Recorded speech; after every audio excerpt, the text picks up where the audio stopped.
resto de los casos, la consecución, el fallo de un objetivo es culpa de un mismo. Bueno, este ejemplo que les comentaba que no les pude mostrar en la clase anterior, cuando veíamos metabolismo de los carbohidratos, a la vez vamos a hacer una especie de repaso, ¿ya? Entonces, el metabolismo en general, ¿con qué empieza? Empieza con la digestión. Yo ingiero moléculas complejas que yo por reacción de la digestión, mediante las enzimas de este tipo, digestivas que son hidrolíticas, yo hago que se formen moléculas más simples, ¿no? En el caso de los carbohidratos complejos, que son el almidón, ¿qué más? Bueno, el glucógeno. Bueno, yo lo que hago es que degrado estos carbohidratos y obtengo monosacáridos simples, ¿verdad? Estos son los que pueden ser absorbidos a nivel intestinal. Y para poder asegurarme que estos monosacáridos no les entran a la célula, no se pierdan, ¿qué es lo que yo hago? Yo los fosforino, le pongo grupo fosfato, le pongo un landado. Dentro de la célula yo los interconvierto porque son isómeros en uno que es más importante, que es el glucosa y fosfato. Entonces, a partir de ahí empiezan a desarrollar el metabolismo de los carbohidratos. Cuando pensamos en carbohidratos, que tenemos que pensar primordialmente en combustible. Entonces, ¿cuál es la vía primordial de generación de energía de los carbohidratos? Que ya la repasé el año pasado. Es la glucólisis. La glucosa. Cuando yo necesito energía, hago que la glucosa entre a formar, como producto final de la glucosa, se genera piruvato, como producto final común, porque ahí tengo dos caminos. Si tengo oxígeno, genero acetilcoenzima que entra al ciclo de Krebs y genera energía. Si no tengo oxígeno, entro a la glucólisis anaerobia. ¿Sí? ¿De qué forma eso? Forma lactato. ¿Sí? ¿Qué más tengo que formar si ya he formado suficiente energía? ¿A dónde la mando a guardar? La mando a guardar en forma de glucógeno. ¿Sí? Glucógeno hepático, muscular. También tengo que formar pentosas, ¿se acuerdan? La ribosa, las ribosas son parte del DNA y del RNA, y también que formaban este NADPH que protegía el glóbulo rojo del daño oxidativo, si lo recuerdan, si no son un pequeño repaso ya mismo, ¿no? Entonces, bueno, una vez que yo ya he formado energía, la he guardado, he formado energía, la guardé, formé pentosas, ¿qué hago con ese exceso de carbohidratos? No lo puedo perder porque me ha costado metabolizarlo, absorberlo. Formo un monosacárido derivado llamado glicerol, que es el que se une con tres ácidos grasos. ¿Y qué forma? Triglicéridos. ¿Y yo te guardo esto? A la llanta, ¿verdad? A la llanta. Es el tipo de cosas. La llanta es energía de reserva. Lo que pasa es que no es energía de reserva inmediata. ¿Sí? Me toma más tiempo oxidarla para sacar energía de las grasas.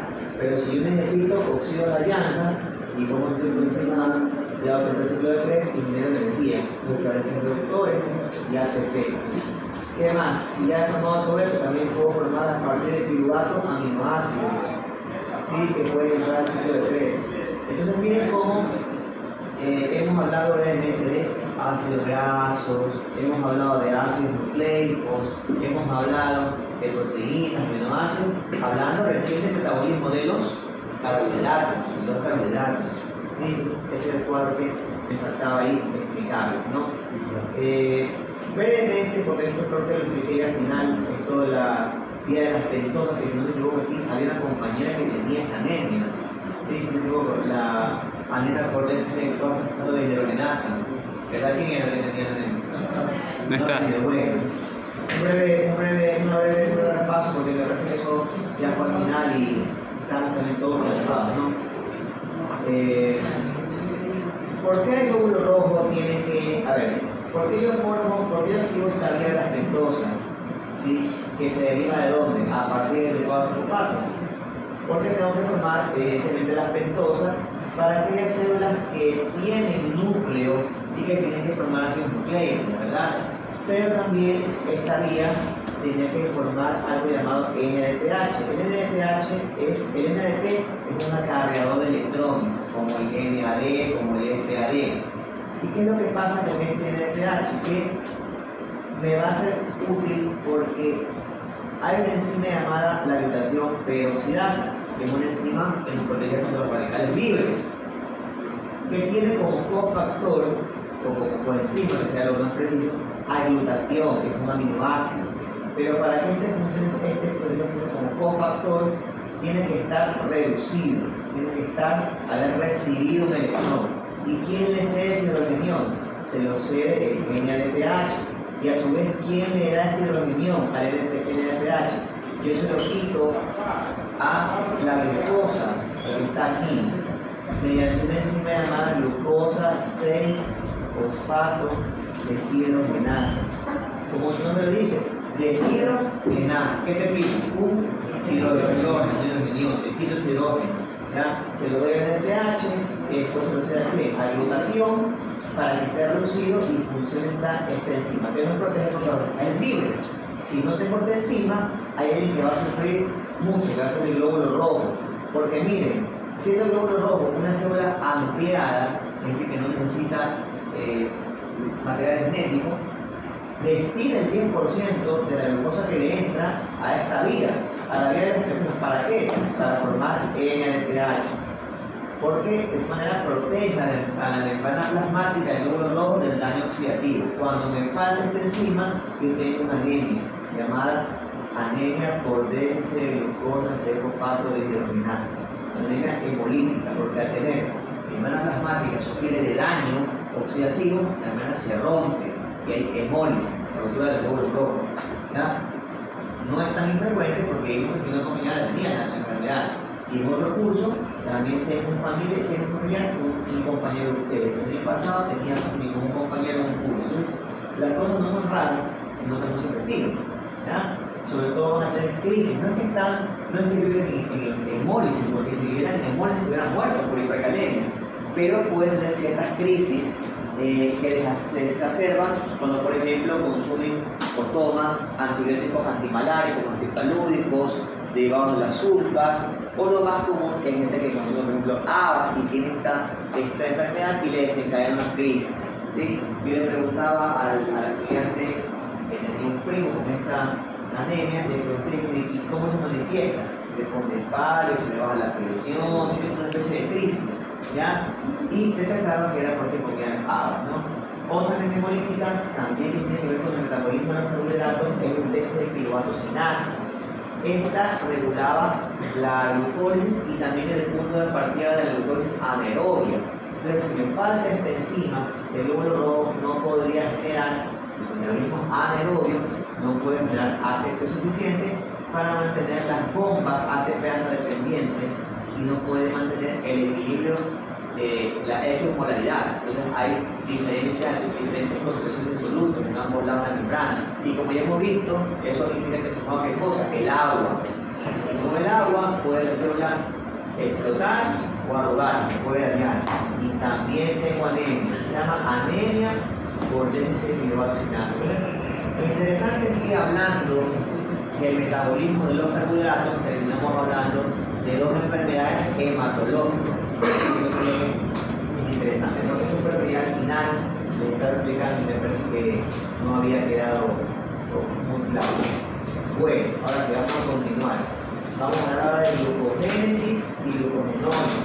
Tenemos que terminar hoy día el metabolismo de los carbohidratos y tenemos que avanzar un poco más porque como perdimos esa clase por el feriado, entonces esta es la cuarta semana de clases y la siguiente es la quinta, así que toca aportes la próxima semana, ¿sí? De metabolismo de los carbohidratos. Ya, entonces para que ya lo agenden ahí. Bueno, vamos a hablar de la glucogénesis y la glucogenosis. Eso también entra en la lección. Sí, metabolismo de los todo, las 5 vidas. Lo que no entra es diabetes. Esa le damos para el siguiente aporte de la séptima semana. ¿Ya? Bueno, ustedes saben que quién era el principal cliente, los principales clientes de la glucosa, ¿quiénes eran? El glóbulo rojo y las neuronas, ¿verdad? Entonces, el 80% de la glucosa que entra al cuerpo, ¿quién se lo come? Se lo comen en estas dos células, ¿sí? Entonces, si están comiendo una papa frita, el 80% de la papa frita, ¿a dónde va? Al glóbulo rojo o a la neurona. Están tomando un plato de arroz con esta, el cerdo de arroz, el 80% ¿dónde va? Al glóbulo rojo y a la neurona. Sobre todo al glóbulo rojo, ¿sí? Que es el que consume más. Ahora bien, la glucosa también, pero la neurona también es un gran cliente y cuando le falta a la neurona glucosa, glucosa, si bien se tiene un plan B para sacar energía, que sacar energía de los cuerpos tónicos, eso le cuesta un poco de tiempo. Si no le llega glucosa a la neurona, está en riesgo de dañarse, ¿sí? Entonces, cuando yo tengo una caída de la glucosa en la sangre, que se denomina hipoglicemia, ¿sí? El valor puede variar un poco de un texto a otro. Hay libros que hablan de menos de 50 miligramos por cilindro, otros menos de 60, 40, pero es algo mínimo, ¿no? Pero está en torno a esto, ¿no? 45, 50 más o menos. Cuando yo tengo hipoglicemia, esto de aquí, no olviden, esto es una emergencia. Una hipoglicemia es una emergencia, Van a llegar pacientes al hospital, como ustedes sean internos, residentes, van a llegar pacientes inconscientes, confundidos, estresados y en coma por hipoglicemia. Es una emergencia. Una de las cosas que hay que descartar, de las muchas cosas metabólicas que hemos ya hablado, que pierde la conciencia, es esto: llega el paciente inconsciente a hacer una glucosa. ¿Cómo está la glucosa? Está en acidosis, está en la urea, está deshidratado. Son causas de coma o de confusión metabólica, ¿no? Entonces es una emergencia. Si no le llega glucosa a la neurona, si no le llega comida, no puede generar energía. ¿Y qué pasaría ahí? ¿Se puede morir o no se puede morir? Por supuesto que se puede morir. Si una persona tiene hipoglicemia y es grave, no lo corrimos, puede tener con daño cerebral, ¿sí? Paradójicamente, así que no lo olviden, jamás lo olviden. ¿Qué se hace en esos casos? Bueno, se le mide la glucosa, está baja y se le pone una solución hipertónica de dextrosa al 10%, al 20% o al 50%. Entonces, que esté bien cargada de glucosa y se le pasa ahí el polvo, se conseguirse rápido y ahí el paciente ya se realmente y sale de ese estado de confusión. Paradójicamente es bien común, ¿saben en qué pacientes es muy común la hipoglicemia? En los diabéticos, así es algo paradójico. Tal vez alguien se pregunta por qué. Porque la gente tiene, pero el problema no es que tiene la glucosa elevada. Sí, lo que pasa es que el diabético toma medicamentos para bajarse la glucosa, que son la insulina y unas pastillas llamadas hipoglicemiantes orales. Pero ¿qué pasa si el diabético se toma sus pastillas o se pone su insulina y no come nada? O se le pasa la dosis y se pone mucha insulina, se toma muchas pastillas de estas, puede bajar la glucosa. Entonces es bien frecuente, súper frecuente. Si usted tiene un diabético, eso le va a pasar, no es muy frecuente. Por eso está bien que cargue en el bolsillo caramelo, que cargue chocolate, chupete, que cargue comida escondida en el carro, porque es preferible que ande con hiperglicemia a que ande con hipoglicemia. Mucha gente a veces tiene glucosa muy elevada, está hablando, está como el pavo, con 500 de glucosa, con 800, no pasa nada. El libro te dice que cuando tienes más de 250 o 300, debe que estar en coma, pero no es verdad. Hay personas que están con 800, con 1000 y están hablando tranquilamente. Pero si se le baja la glucosa, usted por seguro que está noqueado. Entonces, tiene que cargar cosas dulces, ¿sí? Por emergencia. Entonces, ¿por qué es importante dar todo este contexto? Porque ¿cuál es la función del glucógeno? El glucógeno muscular y hepático nos va a proteger de que tengamos episodios de hipoglicemia. Esto nos protege. La glucosa entra, cuando la absorbemos se absorbe más o menos a las 2 horas, ¿sí? Y en este lapso que la glucosa demora en absorberse, ¿quién provee de glucosa al cuerpo? Va a ser el glucógeno, que está degradando y se está formando. Entonces, la primera línea de defensa contra la hipoglicemia es el glucógeno. Se forman inmediatamente después de las comidas y su expresión muscular, ustedes saben que está principalmente en el hígado, en el músculo y en pequeñas cantidades en el intestino y en el riñón. Entonces, ¿cuánto tenemos de glucógeno? En el hígado tenemos 75 gramos, que representan 300 calorías.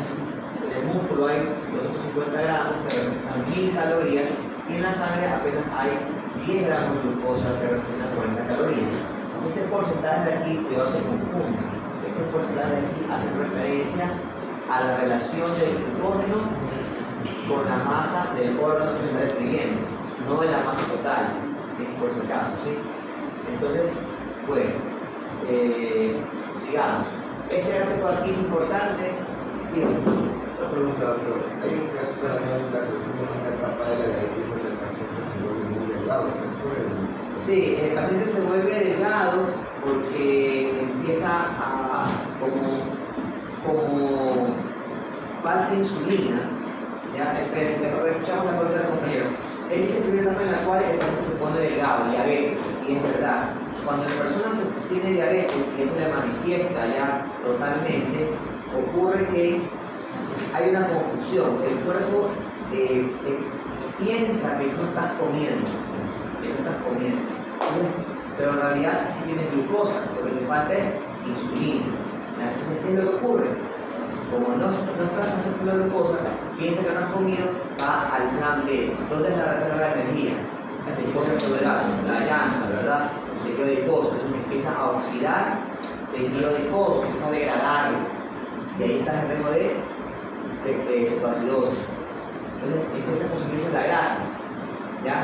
Porque empieza a sacar energía de ahí. Pero en realidad lo que te falta es la insulina. Y otra explicación es porque la insulina no solamente regula a los carbohidratos del lípido, también regula a las proteínas. Estimula la síntesis y el recambio proteico. Y una persona que le falta insulina no tiene bien, digamos que ya no está bien su recambio proteico. Entonces tiene activada la glucogénesis y empieza a consumirse el músculo, por decirlo así. Y en una etapa puede que lo haya llegado con poca musculatura. El paciente diabético tipo 1 usualmente es una persona, no es una regla, suele ser una persona delgada, con poca musculatura.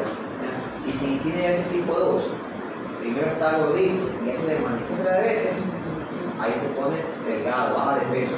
Por eso es que una broma muy común cuando alguien baja de peso en el hospital y es del ambiente médico, le dicen que se le sube el azúcar, no le dan crédito si hizo dieta o algo así, no. Piensan directamente que tiene diabetes. Entonces, sí, ya van a ver eso, es bien común. Entonces, el paciente diabético es así clarito. Está en la insulina, eso es el que mismo le explico nuevamente. Se le manifiesta diabetes y baja de peso, como que abruptamente. ¿Ya? Es por eso. ¿Sí? Igual le vamos a repasar cuando vemos diabetes en la siguiente hora. Y si no, lo vemos en la siguiente clase, porque la clase es larga. Bueno, este reto aquí es importante, es un poco moroso, está tomado directamente de la versión digital del ChatBase, pero luego que lo pegué, se perdió la calidad de imagen. Vamos a empezar el gráfico desde aquí, desde el mediodía. Desde el mediodía, sí, estamos aquí a la hora del almuerzo, ¿verdad? De almorzar, ahorita, pasaron 2 horas, se subió la glucosa, una hiperglicemia. Cuando yo tengo una hiperglicemia, ¿qué hormona se secreta en el páncreas? La insulina. Cuando tengo hiperglicemia, el páncreas secreta insulina. Entonces, a una gran cantidad de glucosa, gran cantidad de insulina, se forma este pico, y aquí viene lo que yo les decía, ¿no? La hipoglicemia reactiva. Se baja la glucosa, cae. Pero ¿quién me protege aquí de la hipoglicemia reactiva? Me protege el glucógeno que tengo en el hígado. Se empieza a degradar el glucógeno y logra mantener otra vez de glucosa en la sangre. Pero el glucógeno es limitado, tiene una cantidad limitada. Y empieza otra vez a caer. Otra vez tengo hipoglicemia, y otra vez cuando ya han pasado unas horas, y me toca ahora cenar o merendar. Si ustedes llegan a la casa más tarde, cenan o meriendan y otra vez se sube la glucosa y vuelve a caer porque se queda insulina. De aquí, como vuelve, digamos que de 11 por ahí, 11:30, no sé si cenan como a las 8, digamos que no creo, recién a las 8 van a estar en la otra casa. Supongamos que a las 11 se van a dormir ya.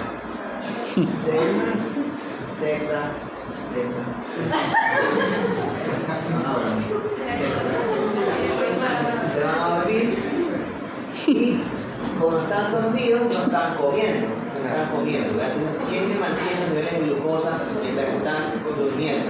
Se empieza a dar el glucógeno. Entonces, pero el glucógeno se empieza a agotar y empieza a caer. Entonces, estas últimas horas del sueño, un sueño de 8 horas que todos van a tener, ¿ya?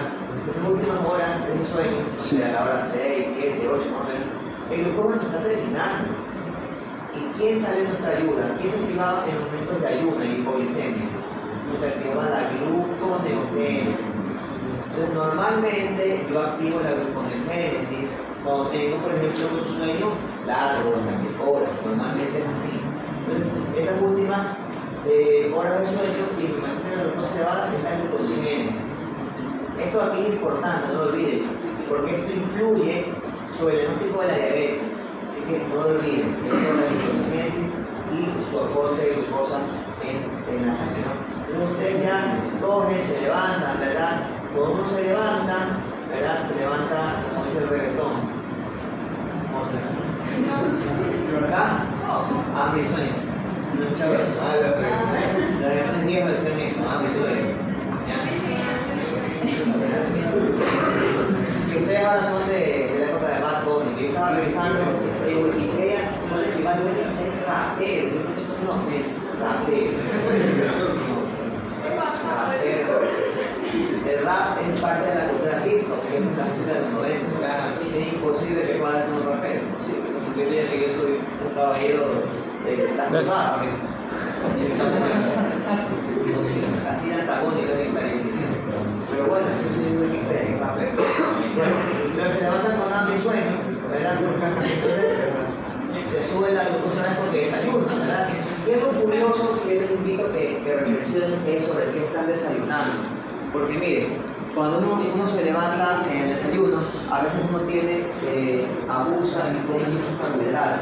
Y eso está mal porque si bien es cierto, hay que reponer los carbohidratos y reponer el glucógeno. ¿Cuáles son los sustratos de la gluconeogénesis? Recuerden que la gluconeogénesis es formar una molécula de glucosa a partir del compuesto que no es un carbohidrato y a partir de los sintetizo, a partir de los aminoácidos. ¿Y cuál es la fuente de energía? La grasa. Entonces, si ustedes se fijan, el desayuno, muchos desayunos tienen un gran componente proteico y de grasa. ¿Por qué será? Porque tengo que reponer lo que he gastado en la gluconeogénesis. ¿Sí? Ustedes consumen, por ejemplo, consumen embutidos, huevo, eso es proteína, ¿verdad? Y la carne de un calentado también, claro.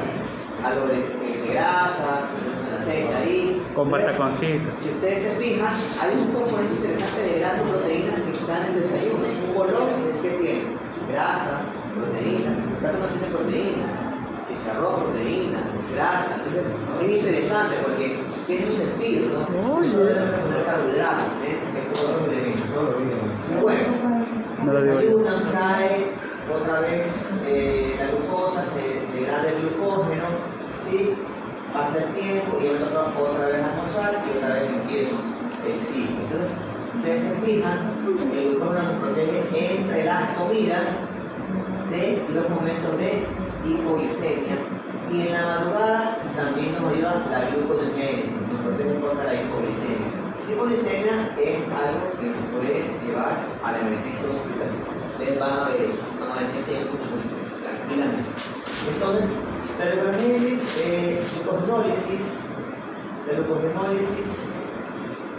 y la gluconeogénesis nos protegen, ¿sí? Hepática, nos van a proteger entre las comidas en los momentos de ayuno y de hipoglicemia, ¿no? La gluconeogénesis, en cambio muscular, como ustedes saben, solamente nos ayuda a mantener los niveles de glucosa, pero localmente en el músculo, ¿no?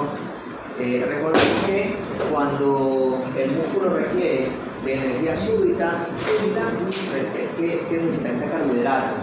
Si la contracción es lenta, sostenida, en cambio el músculo saca energía ¿de dónde? De las grasas y ¿no? Todo el músculo. Ahora bien, la glucogénesis, la formación de glucógeno. La glucosa entra al hepatocito mediante un receptor llamado GLUT2.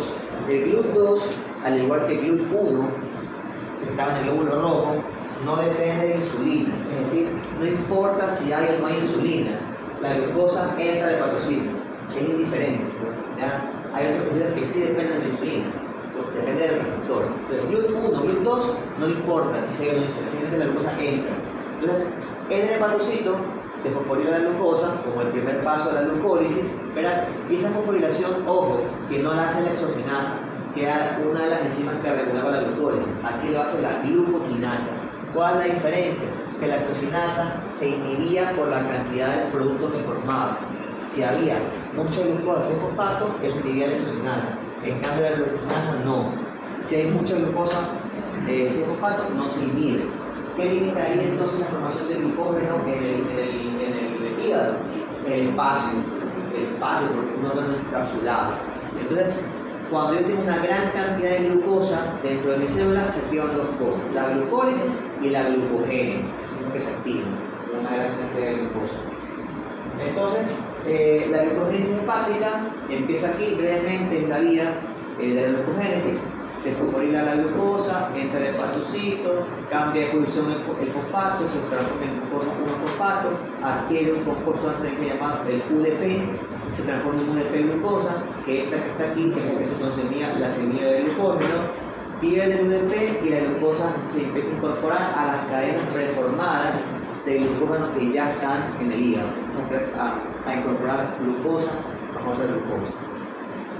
De lo contrario, la glucogénesis hepática, aquí también tengo que degradar esta molécula. ¿Cómo la degrado? Con una fosforilasa que va ahí rompiendo las cadenas, rompiendo las configuraciones, hasta que llego a formar glucosa fosfato, que es un punto de inicio. Y para que la glucosa pueda salir de la célula, tengo que retirar la glucosa.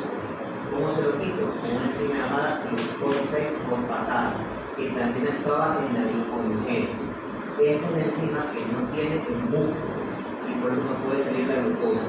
Le quito el fósforo y la glucosa sale a la circulación. ¿Sí? En el caso del glucógeno hepático. Entonces, está resumido. Entra la glucosa, la fosforila, la transforma en glucosa fosfato, fosfatasa, le añado UDP, formo UDP glucosa, le retiro el UDP, añado la glucosa por la glucógeno sintasa a la cadena de glucógeno, alargo la cadena, la ramifico, el glucógeno ya ramificado de maduro. Si necesito degradarlo, viene la fosforilasa, corta la fosforilasa, forma glucosa, con el fosfato, viene la fosfatasa, le retira el fósforo y sale la glucosa a la circulación, que en caso que sea el glucógeno hepático. ¿Quién regula la glucogénesis hepática? La regulación de la glucogénesis hepática va a estar gobernada por hormonas, una hormona hormonal, como la gluconeogénesis, era hormonal. La regula una hormona llamada el glucagón o glucagón, la adrenalina, el citosol y también la insulina, ¿no? Entonces, ¿qué hace el glucagón? El glucagón o glucagón, como quieran pronunciarlo, es una hormona que actúa más o menos lo contrario que hace la insulina. Cuando yo tengo hiperglicemia, se secreta insulina. Cuando tengo hipoglicemia, se secreta glucagón. ¿Quién lo secreta? El páncreas. Si yo tengo hipoglicemia, el cuerpo asume que te está faltando glucosa, entonces se secreta el glucagón. ¿Y qué hace el glucagón? Activa la glucogenólisis para contrarrestar esa hipoglicemia. ¿Sí? Degrado el glucógeno y elevo la glucosa en la sangre. ¿Sí? Se libera entonces en momentos de ayuno, entre las comidas o cuando tengo baja de carbohidratos. La adrenalina, ustedes la habrán sentido, ¿no? Se libera cuando hay alguna emoción, un estrés. Es interesante que el MEIS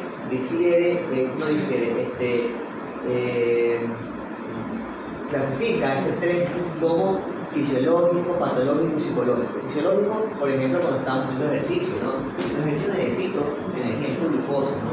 Libero adrenalina, ¿no? También la adrenalina, como dato curioso que tiene que haberlo sentido, baja también la percepción del dolor.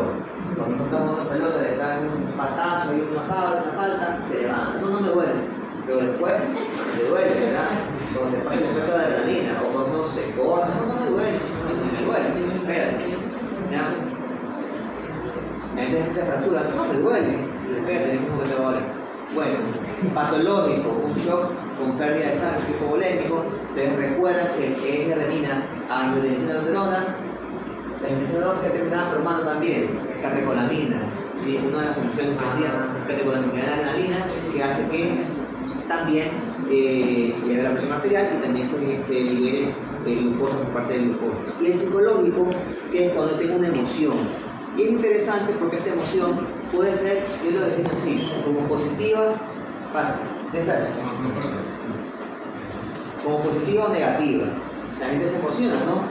Mete gol el equipo de sus amores, se emociona, se le sube la presión y también se le puede subir el azúcar. O tengo problema en el trabajo, una contrariedad, y también se me sube la presión y se me sube el azúcar. ¿Por qué? Los que tienen familiares diabéticos aquí se han dado cuenta, tienen un problema, una contrariedad, se les sube el azúcar. ¿Por qué? Porque yo libero adrenalina en una contrariedad, y como adrenalina estimula la glucogenólisis, me lleva el glucógeno hepático y me lleva el azúcar en la sangre. Es una liberación, una hiperglicemia emocional.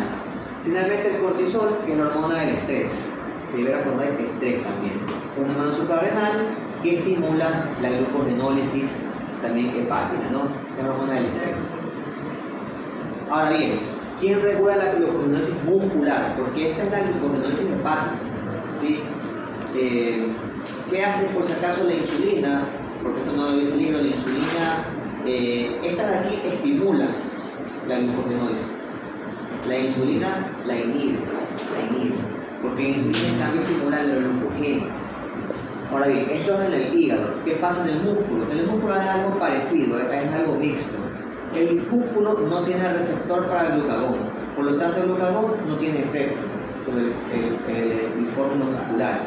Pero sí tiene receptores beta-adrenérgicos, es decir, la adrenalina sí influye sobre la glucogenólisis muscular. Entonces hay una regulación hormonal, pero también hay una regulación de cantidad de producto. ¿Por qué? Porque también va a estar estimulada o inhibida esta glucogenólisis por la cantidad de ATP. Si tiene mucho ATP, esto inhibe la glucogenólisis, porque el músculo asume que tiene energía. ¿Sí? Tengo ATP, ¿para qué quiero dar glucógeno? Lo contrario, si tengo mucho ADP o mucho AMP, en cambio el músculo asume que te falta ATP y puede que te falte energía y puede que tienes que degradar el glucógeno. Hay una regulación ahí de dos tipos, hormonal y por producto, por sustrato, por producto. ¿Sí? La glucogénesis, ¿quién la regula? El glucagón,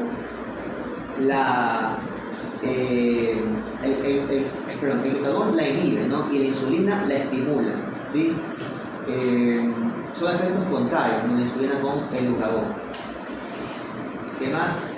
La insulina, como les decía, como preguntaba el compañero, no solamente regula el metabolismo celular, regula a los lípidos, regula también a las grasas, y hay tejidos que dependen de la insulina para que la glucosa entre adentro de la célula, porque tiene un receptor llamado el GLUT4. El GLUT4 es un receptor que depende de la insulina y sobre todo está expresado en músculo y en tejido adiposo. Entonces, cuando me falta insulina, no está entrando glucosa a dónde, glucosa a músculo y a tejido adiposo. Como son grandes tejidos, una gran masa, si no está entrando esta glucosa, se me está elevando en la sangre. ¿Sí? La insulina también ayuda a la degradación y a la absorción de los lípidos a nivel de la célula. Cuando a mí me falta insulina, los lípidos no pueden entrar a la célula y se me elevan en la sangre, así como se me eleva la glucosa. Eso hace que el paciente con diabetes, aparte de tener elevada la glucosa, también tiene elevados los lípidos, es decir, el colesterol y los triglicéridos. Esto tampoco nunca lo olviden, el paciente diabético, nunca lo olviden, el paciente diabético es también, así se dice, es un paciente dislipidémico, sufre de tener los lípidos aumentados en la sangre. ¿Ya? Y finalmente también regula el metabolismo de las proteínas y los aminoácidos, estimula la síntesis y el recambio de proteínas. ¿Efectivo está fuera?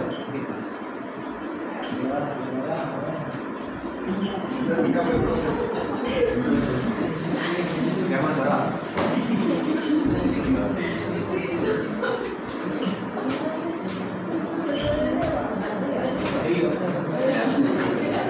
Bueno, sigamos para terminar. ¿Se acuerdan que hablábamos de algo llamado errores innatos del metabolismo?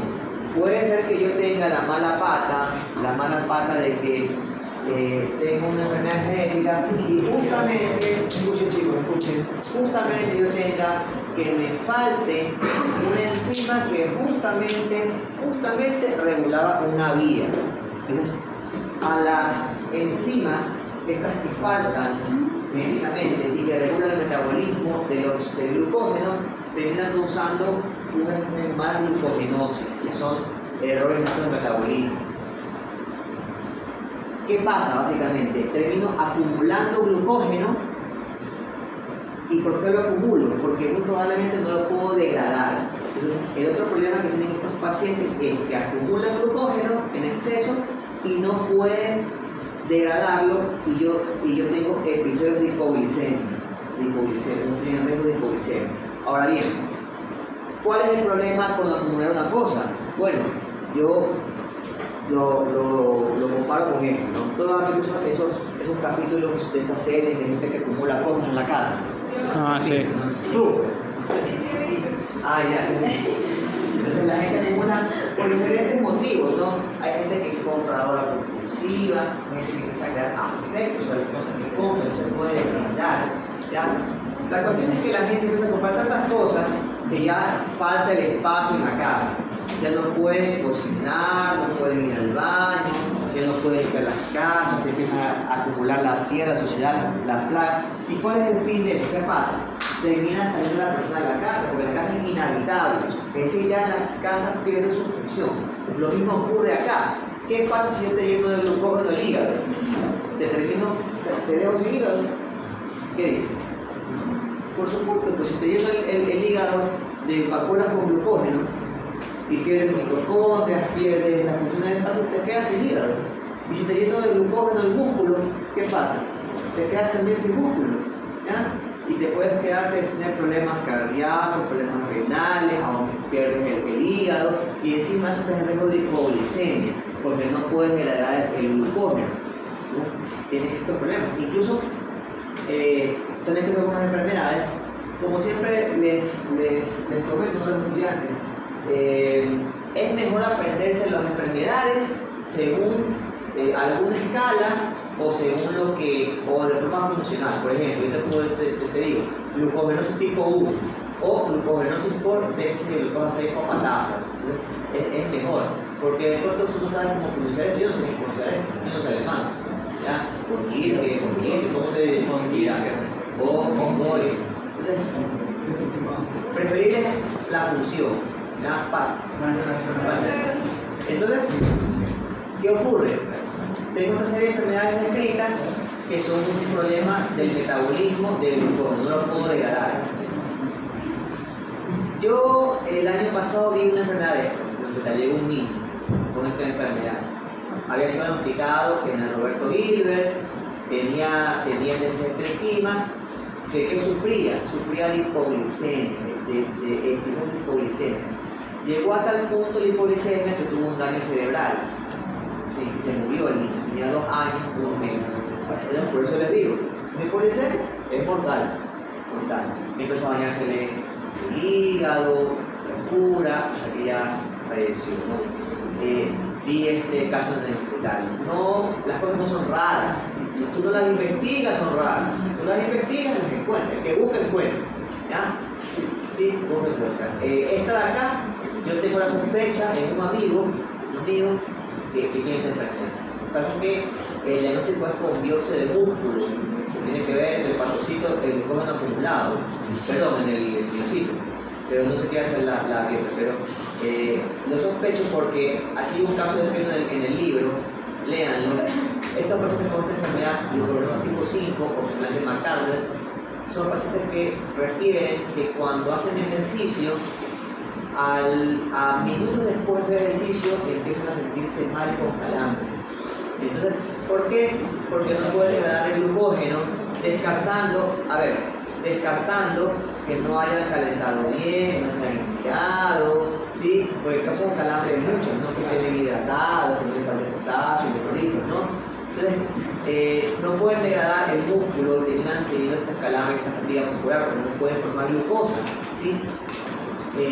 ¿Cuál es la solución?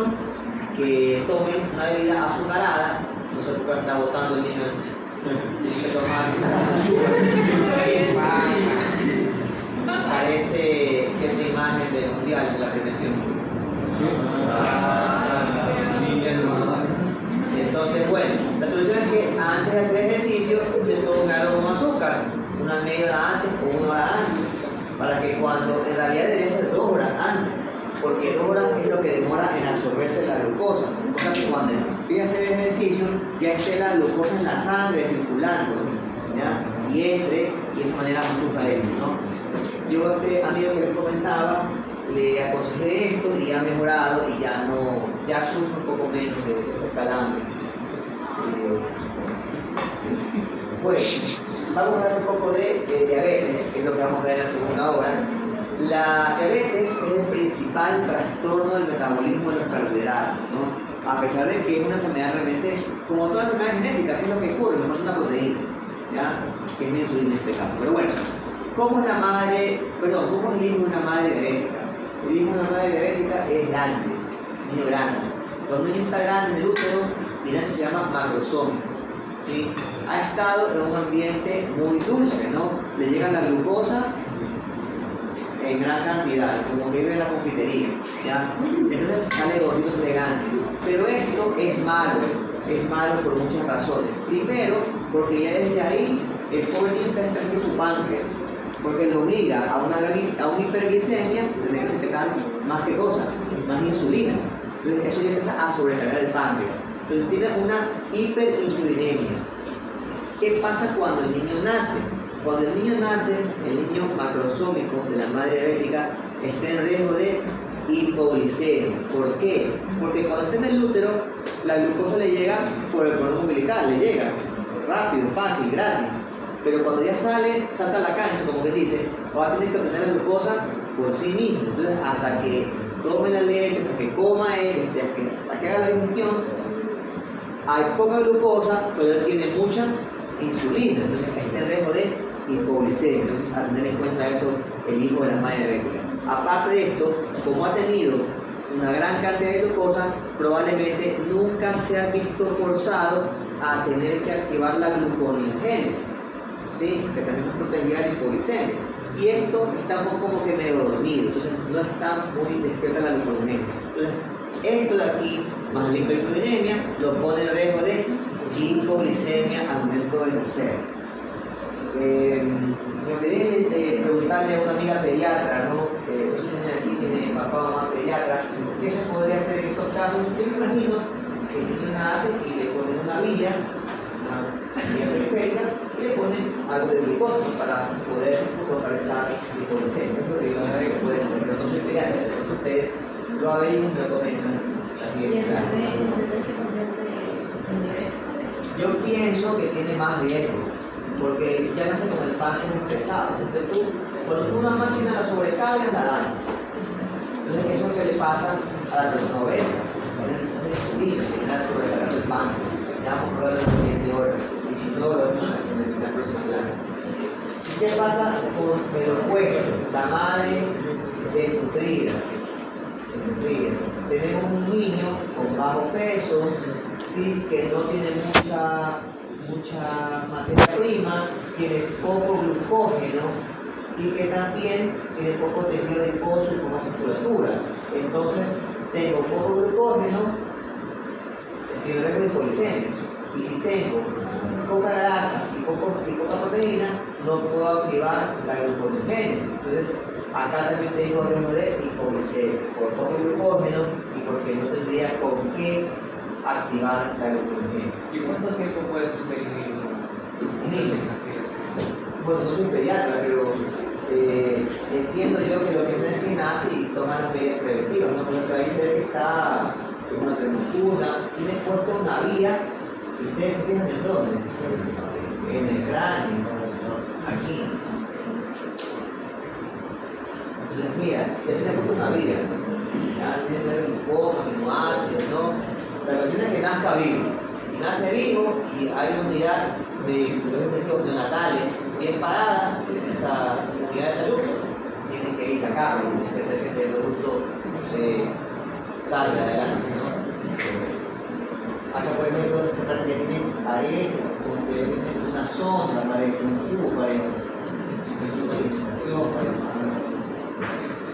El punto, desde la parte que yo quiero transmitir en la bioquímica, es que tanto la madre desnutrida como la madre diabética, su producto está en riesgo de hipoglicemia. La hipoglicemia es mortal, es una emergencia, puede causar daño cerebral. ¿Ya? No lo olviden. Bueno, sí, vamos a hacer una pausa y continuamos con esta